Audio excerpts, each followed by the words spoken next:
welcome. I am so excited to be doing this video for you guys today.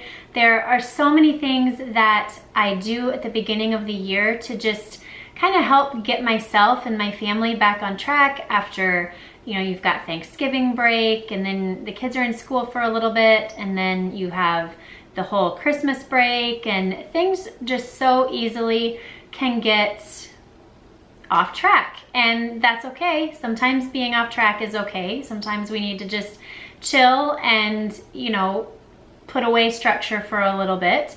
But it's always nice to go ahead and pull it back out because I don't know about you, but for me, it just kind of helps me have more peace in my life. So I wanted to talk to you guys about the 15 things that I do at the beginning of the year to prepare myself for just a good kickstart. Some of these things are big, some of these things are very small and will literally take you, 5 minutes.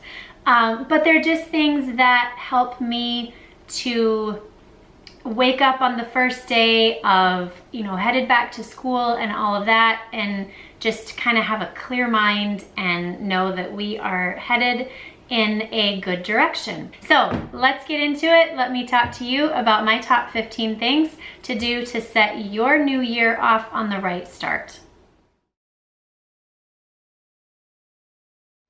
Number one for me is to choose a word or a phrase that you want to apply to the new year.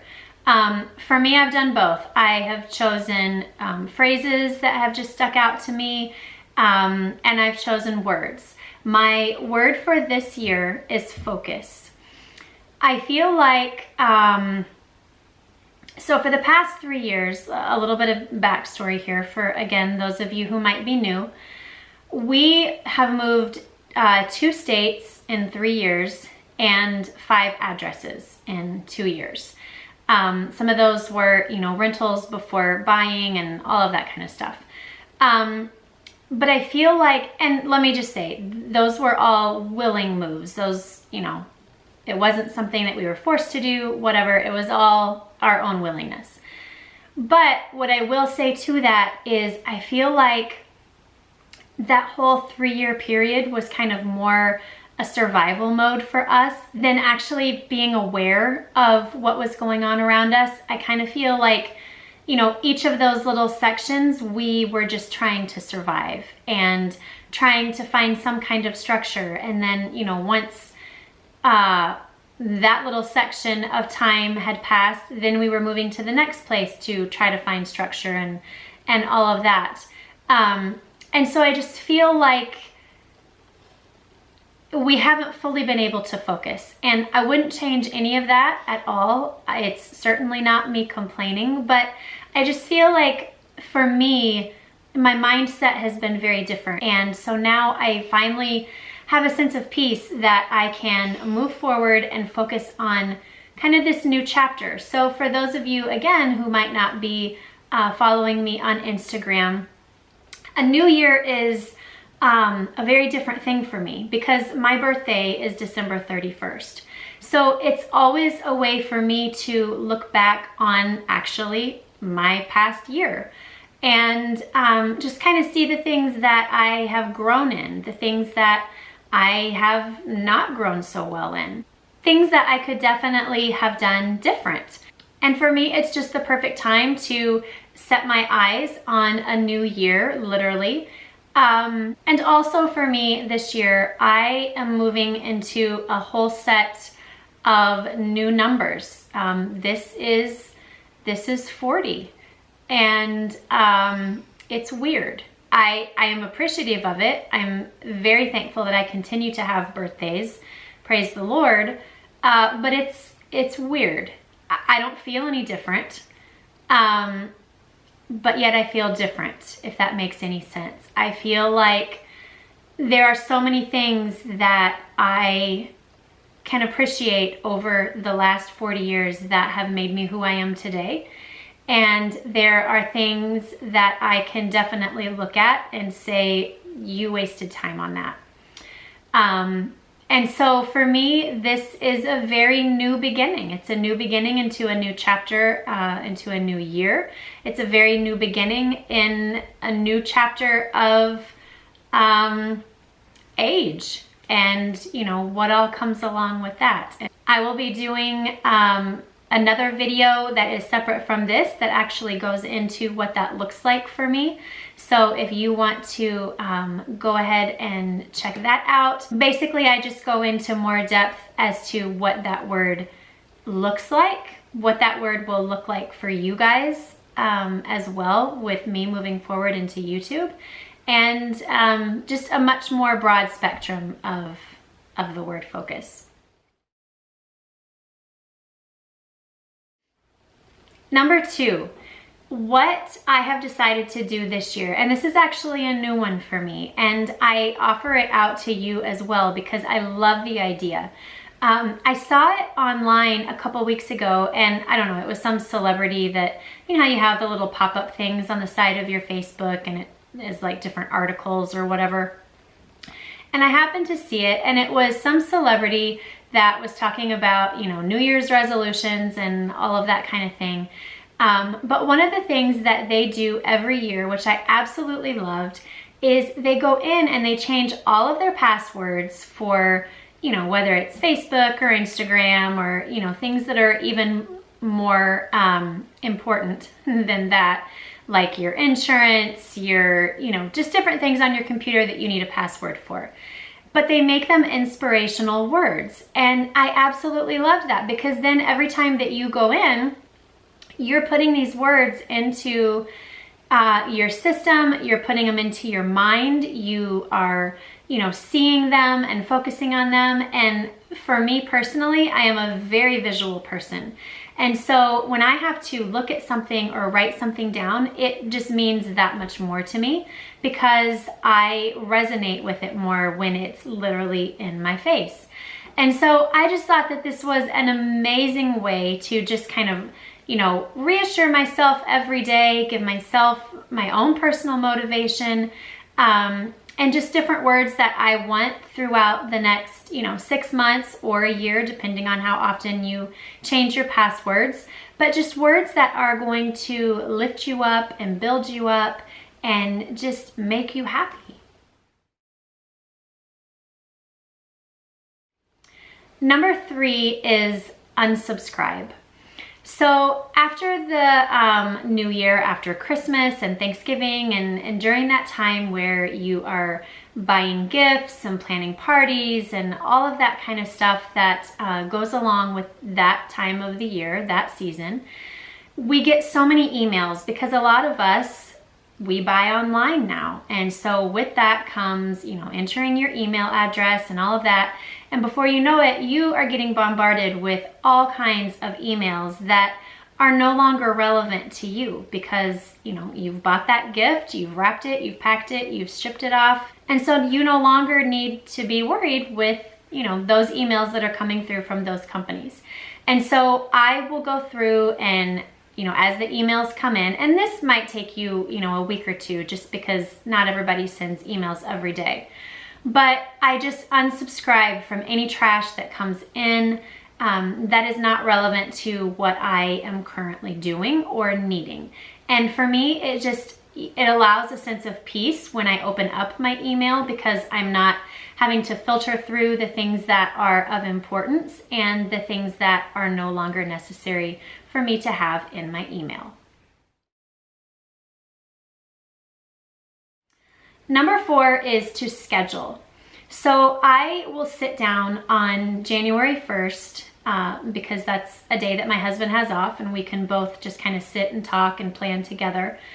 And I will go over birthdays, make sure that they are in my planner for the new year, anniversaries of people that we choose to celebrate on those days. I will look at hair appointments. I don't know about you guys and how your hairstylist kind of does their schedule, but I absolutely love it because mine does it all online. And so I can go on and I can schedule 3 months out for my next 3 hair appointments. And that is 3 months that I do not have to worry about, you know, calling and scheduling or, you know, forgetting to and then being 2 weeks overgrown. For those of you who have long hair, you might not notice this as much, but for those of us that have short hair, at least for me personally, there is a big difference between the week that you're ready for a haircut and the week after. I don't know what it is, but it just feels like you are absolutely dealing with just total chaos on your head. And so for me, this is just a perfect way for me to get all of that scheduled out for the next 3 months, and then I don't have to worry about it until spring break. And I can, you know, utilize that time for something else. The other thing that we do is we look at the year and we schedule out blocks for vacation. So whether it's days that my husband wants to take off that my kids are out of school, whether it's family vacations that, number one, we already have planned, but we want to make sure that we have them on everybody's schedule, or vacations that we want to take, and what does the calendar look like? How is it going to allow us to do that? What times are better than others? That way it is on paper. I feel like for us, if we don't get it on paper, it's not going to happen. It's so easy to say, oh, you know, we would love to do this next year, or we would love to go here. And then this and here is suddenly gone and we didn't do it. So it's just a great time to sit down and just kind of plan, because we have the time. We're home together and that's the day that works for us. That might not be the day that works for you and your family, but the suggestion is just to plan those things out, get everybody on the same page, hear the different ideas that, you know, people have for what they want to do. You know, if you ask your kids, what would you like to do this year? Are there places that you want to go? Just hearing the things that they say and the things that are important to them is also fun to do, because again, you're all home together and you are able to take that time to talk about those things and see where you can put and poke to make it happen. The last thing that I focus on scheduling is doctor's appointments and dentist appointments. I know that everybody's insurance is different, and so that is going to look totally different for you than it does for me. But getting those appointments on the calendar, or even, you know, putting it on the calendar in your planner as a time that you need to call and make that appointment. If you're not able to do that just yet, you can, you know, go ahead and make yourself a note in your planner that this is something on this day or during this week that you need to start scheduling, so that you're not calling and needing to get in for, you know, a well check visit or flu shots or whatever it is that you're needing to schedule, and then, you know, you find out that they're 2 months out and suddenly your schedule is totally off track. So whether that's calling the doctor's office or dentist's office, or, you know, whatever office you need to be making an appointment with, or just jotting yourself a note in your planner for a specific week and time that you need to make that appointment for yourself, so that it doesn't slip your mind and then you find yourself in a little bit of a panic. Number 5 is family time. And what I like to do is, again, on January 1, when everybody is home and we can sit and talk and go over things, I like to ask mainly my kids. I mean, my husband and I do give input, but it's just fun to hear what my kids want to do and think would be exciting. But to get some different ideas of what they think would be fun as far as quality family time spent together.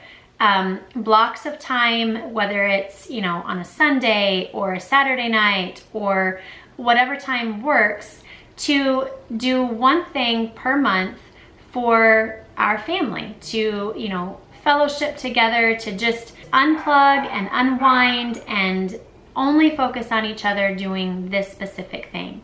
And just writing a list of those things, and then looking at that list and trying to decide each month, okay, which one of these things would fall best into this month, time-wise, budget-wise, to make this happen. And so just kind of doing a list of whether it's, you know, 3 things. If you want to do it quarterly, so, you know, you would schedule out 3 things now, or, you know, write down 3 things now, and then rethink it again in another 3 months, and then 9 months, and then, you know, at the end of the year.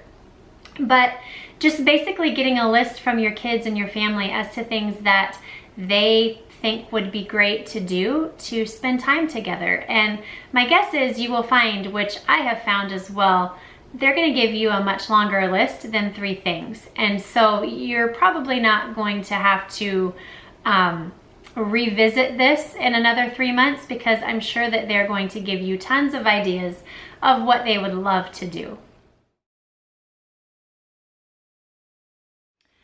Number 6 is setting 3-month goals. I like to separate my time in quarters. For me, it's just much easier for me to manage that way. So whether or not it's things that I want to do for our home, things that I want to do personally, like where do I want to be in 3 months? And now, you know, things that I want to do for this channel. What do I want it to look like in 3 months? And I just find that it's so much easier for me to manage that and to kind of hone in on exactly what I'm trying to accomplish than if I say, in 2019, I want to do all of these things. And for me personally, a lot of those things get forgotten or neglected or just plain ignored, because it's too broad of a space for me. And if I'm able to pick 3 things every month for me to focus on and to try and grow in, then I find that it's just a lot more achievable for me. And for my personality, I like to check a box. And it's just a lot easier for me to check a box when I know exactly what is being required of me and what I'm expecting of myself within the next 3-month mark.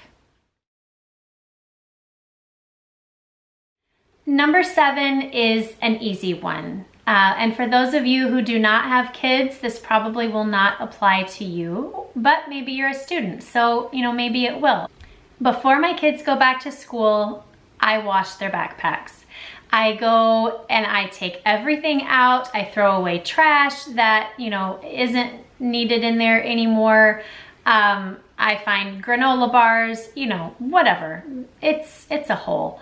But I get rid of everything in there that doesn't belong, obviously keep the things that do, and I wash their bags because they have now been in school for, you know, quite some time, and they're dirty and they've got germs and all this kind of stuff.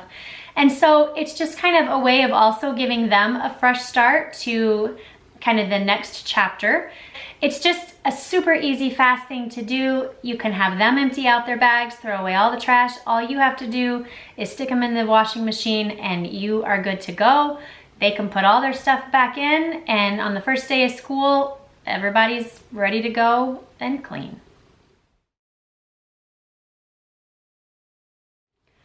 Number 8 is meal planning, and a little bit more specific than just meal planning. On my phone, I have a note section that is specific to our favorite meals for our family.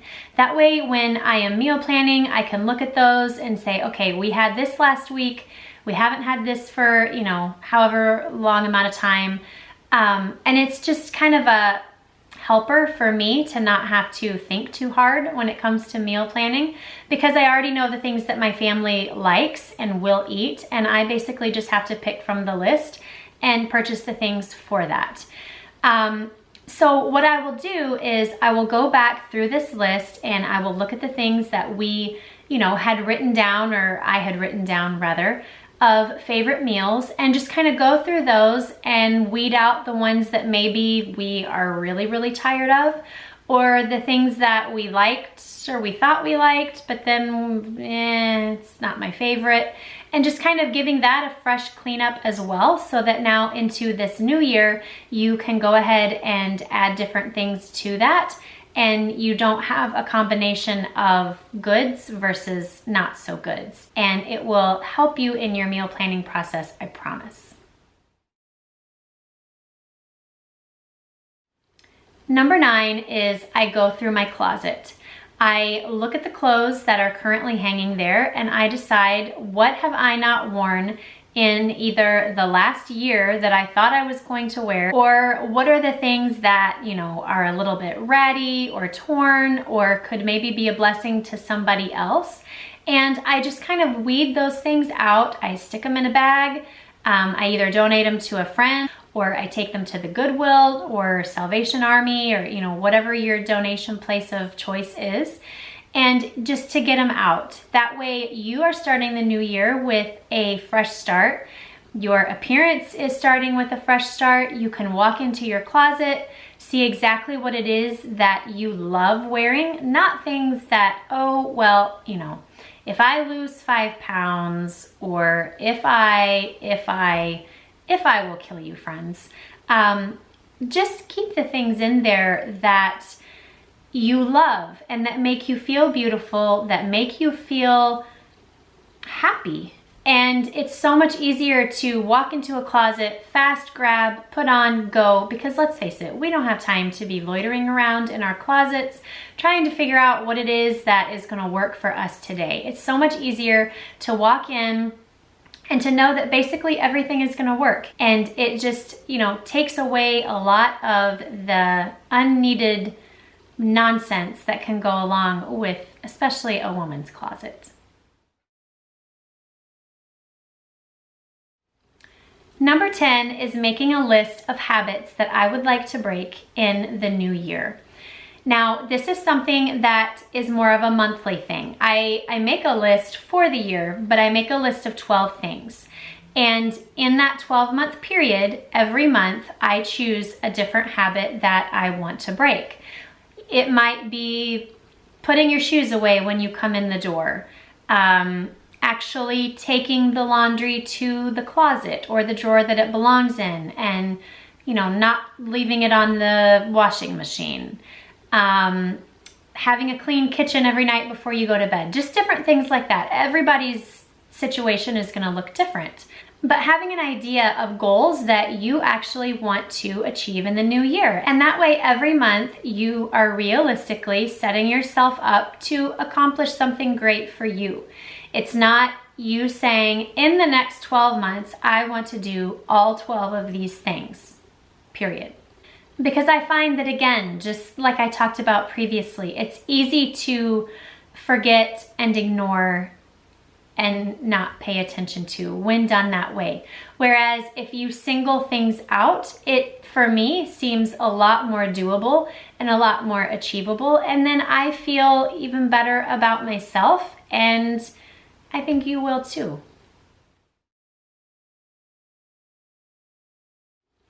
Number 11 is I go through all of my Christmas stuff. So as I am putting everything away and taking it down, which I usually do the day after Christmas, I just feel like it kind of allows my mind to think that week between Christmas and New Year's and start to get my game plan. My parents, it might be February, you know, everybody is different. But for me, I go through all of my Christmas stuff and I decide, what did I use this year? What did I love this year? And what did I not pay any attention to? The things that I didn't pay any attention to, they go straight to donations, and they are sent to wherever they need to be sent to be able to bless someone else. You don't have to hold on to things just because. There are hundreds of people that could look at your treasures as a blessing to them and utilize it and love it just as much as you have in the past, but you've grown and your style may have grown, your space may have grown or shrunk. And so these things just don't work for you anymore. And so there's just not really a big purpose to hold on to things if you're not loving them or using them. And so I just use this as a time, that way I'm not having to pull it out throughout the year and all of that. I already have my, you know, my bins open and I can visually see everything that's there. And it's just the perfect time to weed through and move forward. Number 12 is another easy one. It's going through your purse. Start your year off to a great start with a freshly cleaned purse. After Thanksgiving and Christmas, again, things are chaotic. You're shoving receipts in your purse, your lists and all kinds of whatnot goes in there when you are, buying presents and all of that. I like to put all of my gift cards and things like that in one place. That way, as I go places and I have a gift card for that specific store, I know exactly where to find it. I put mine kind of right there in where my money is, because if I stick it somewhere else, I forget that it's there. And so for me, again, with the visual, I can see that the cards are there. And so if I'm at that store and I go to pay, I will recognize that that gift card is there.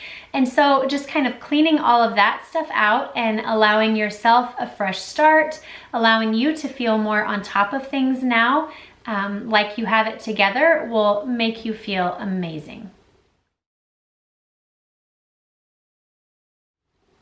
Number 13 is a donation drop.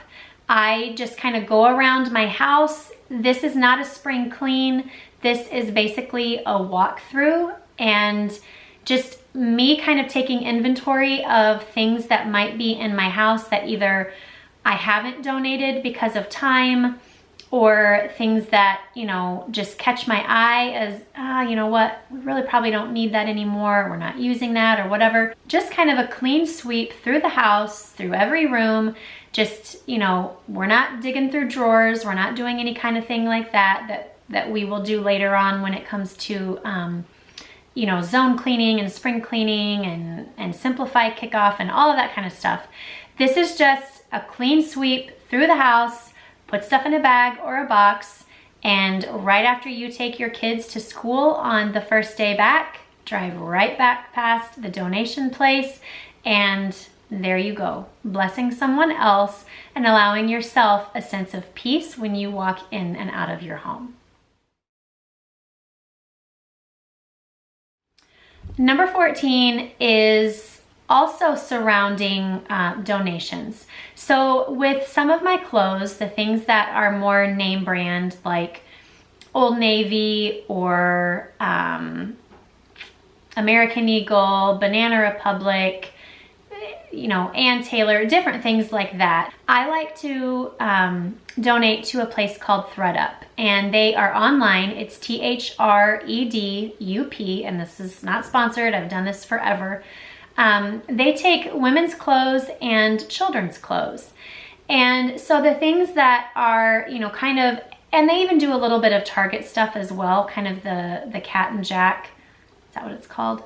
Brand, they will accept some of those as well. But what you do is you go online and you request a donation bag. They send you a donation bag, you fill it as full as you can possibly get it, and then you return it back to them. They attach a label on it for $1.99. You don't have to pay shipping outside of that $1.99. And you just take it to UPS. They send it for you.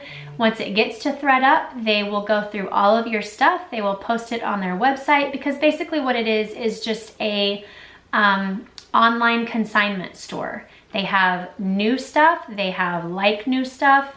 They have gently used.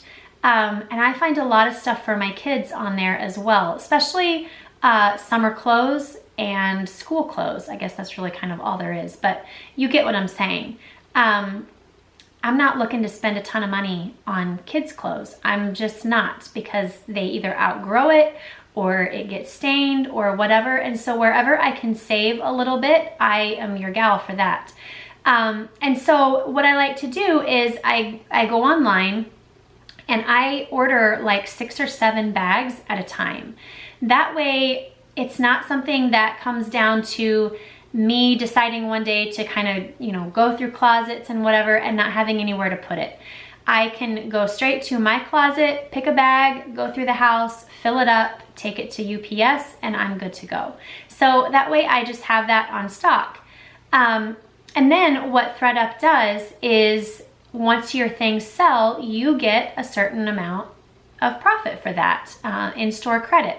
And so you can go back and purchase things for yourself or for your kids and have a little bit of store credit built up. And so you're not totally coming out of pocket with the amount due for the items that you are purchasing. So for me, it's just kind of a super easy way to get a little bit of credit and not have to pay as much money on clothes.